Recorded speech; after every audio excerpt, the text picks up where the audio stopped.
Di jantung Asia Tenggara, terbentang salah satu hutan tropis tertua di bumi, hutan Kalimantan.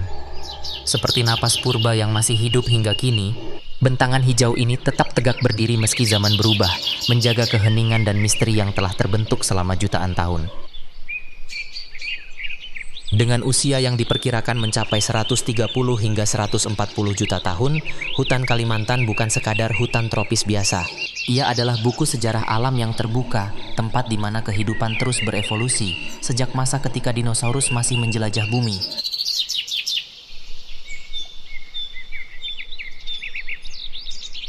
Tidak heran jika ia disebut sebagai salah satu paru-paru terakhir planet kita. Kalimantan, yang terbentang melintasi Indonesia, Malaysia, dan Brunei, menyimpan catatan ekologis yang jarang tersentuh. Setiap cabang pohon, setiap aliran sungai, dan setiap lapisan tanah menjadi saksi perubahan bumi yang telah berlangsung selama jutaan tahun.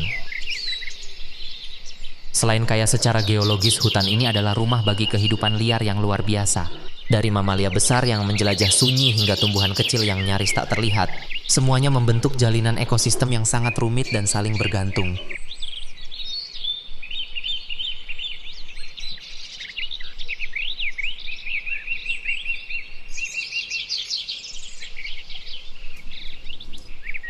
Inilah habitat bagi ratusan spesies burung, reptil, amfibi, dan ikan air tawar. Banyak di antaranya tidak ditemukan di tempat lain di dunia. Setiap sudut hutan ini menyimpan pesona dan keunikan yang menjadikannya salah satu pusat keanekaragaman hayati paling penting di Asia. Lapisan teratas dihuni oleh pohon-pohon raksasa setinggi 70 meter, menjulang perkasa layaknya menara hidup yang seolah berebut menyentuh langit. Puncak-puncak pohon ini menjadi tempat bersarang beragam burung besar seperti elang atau rangkong. Yang keduanya membutuhkan pemandangan luas untuk mencari mangsa atau wilayah kekuasaan.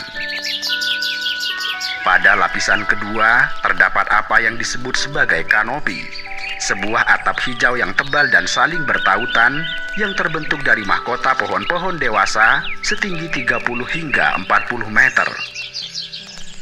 Kanopi merupakan pusat aktivitas. Karena sinar matahari yang melimpah, begitu pula dengan bunga, buah dan daun, kanopi menjadi rumah bagi sebagian besar satwa hutan. Di lapisan kedua ini, orangutan, bekantan, berbagai jenis kera, tupai, dan sebagian besar burung menghabiskan hampir seluruh hidup mereka. Di bawah kanopi, tepat di atas lantai hutan, terdapat apa yang disebut sebagai understory. Bagian ini diisi oleh lapisan semak, perdu, serta pohon-pohon muda yang telah beradaptasi untuk hidup dalam kondisi cahaya rendah. Disinilah banyak serangga, amfibi, dan reptil menjalani kehidupan mereka. Tumbuhan seperti jahe liar dan aneka palem tumbuh subur di tempat ini. Mereka menunggu kesempatan seperti tumbangnya pohon besar untuk mendapatkan secercah cahaya serta tumbuh lebih tinggi. Kemudian, lapisan paling bawah adalah lantai hutan.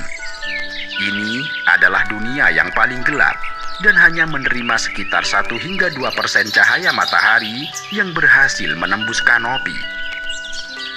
Kehidupan di lapisan ini didominasi oleh pembusukan.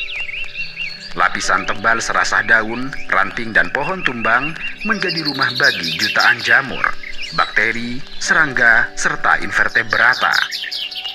Mereka adalah para pendaur ulang utama hutan yang menguraikan materi organik menjadi nutrisi penting yang akan diserap kembali oleh akar-akar pohon. Dan disinilah bunga-bunga aneh seperti Rafflesia menjalani kehidupannya. Struktur berlapis ini mencipta ribuan ceruk ekologis yang berbeda, memungkinkan begitu banyak spesies untuk hidup berdampingan tanpa harus bersaing secara langsung, yang pada akhirnya mendorong tingkat keanekaragaman hayati yang sangat luar biasa.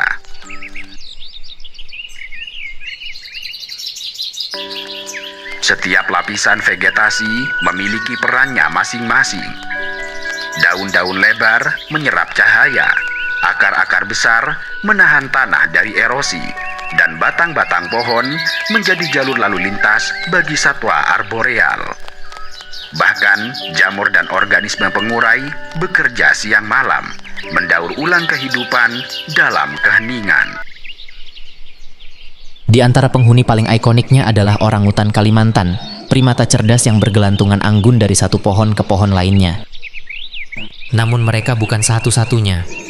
Puluhan jenis primata lain juga menjadikan hutan ini sebagai rumah, memperlihatkan betapa kaya dan kompleksnya kehidupan yang berkembang di dalamnya.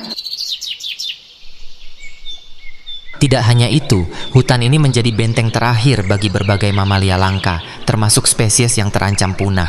Setiap langkah di lantai hutannya adalah pengingat akan betapa rentannya kehidupan yang masih tersisa.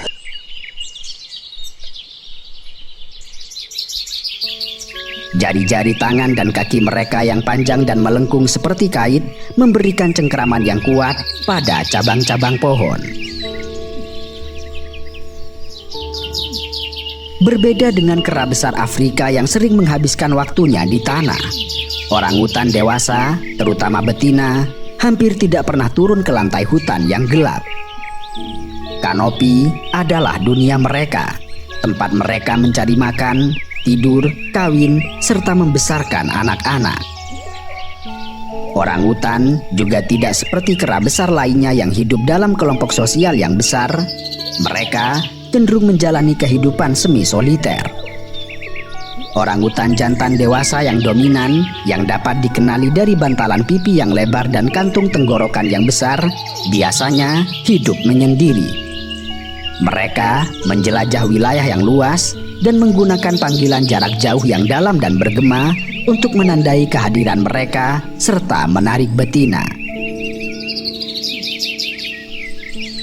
Inti dari masyarakat orangutan adalah ikatan yang luar biasa kuat antara induk dan anaknya.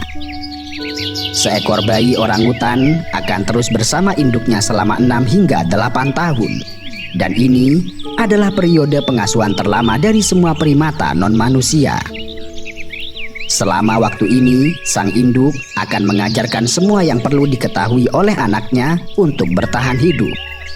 Mulai cara mengenali ratusan jenis buah yang bisa dimakan, teknik membangun sarang yang kokoh setiap malam, cara menemukan air di lubang pohon, serta cara menavigasi kanopi yang sangat rumit. Hubungan ini menjadi sangat penting karena tingkat reproduksi orangutan sangat lambat, di mana seekor betina hanya akan melahirkan satu anak setiap 8 tahun sekali. Karisma orangutan seringkali menutupi peran ekologisnya yang krusial. Orangutan adalah frugivora atau pemakan buah. Makanan favorit mereka termasuk buah-buahan liar seperti durian, rambutan, leci, dan aneka jenis buah ara. Dengan menjelajah area yang luas untuk mencari buah, mereka memainkan peran vital sebagai penyebar benih. Ketika seekor orangutan memakan buah, biji-biji kecil akan tertelan utuh dan melewati sistem pencernaannya tanpa rusak. Orangutan kemudian akan bergerak jauh dari pohon induk sebelum mengeluarkan biji tersebut bersama dengan kotorannya. Kalimantan menyimpan keindahan yang tak terbantahkan, dari pepohonan raksasa yang menjulang tinggi hingga sungai-sungai jernih yang mengalir lembut. Keheningan yang menyelimuti hutan ini memberi ruang bagi kehidupan untuk tetap bertahan, berkembang, dan bercerita.